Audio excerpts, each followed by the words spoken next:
अस्सलामुअलैकुम वरहमतुल्लाहि वबरकातुहू। मुअज़्ज़ज़ सामाईन व नाज़रीन, अज एक शायरी सुना रहा ट्रैफिक के हवाले दे नाल, जिन्हों कि आम साड़ी ज़ुबान दे विच चांदगाड़ी कहा जाता।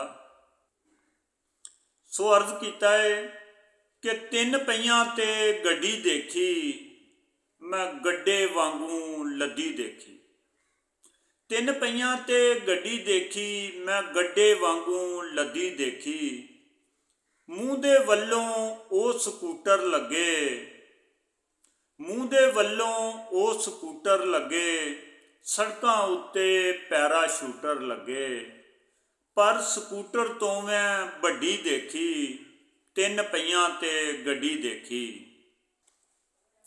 बनिया नवें दौर दा टांगा जी, बनिया नवें दौर दा टांगा जी, लै जो इनू भावें शांगा मांगा जी।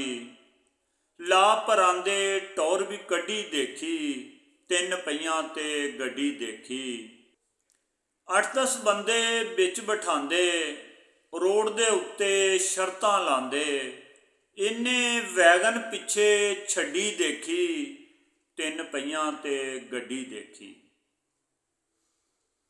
कि लम्मियां लम्मियां ड्राइवर छड्डण, लम्मियां लम्मियां ड्राइवर छड्डण, एक दूजे नूं गालां कड्डण।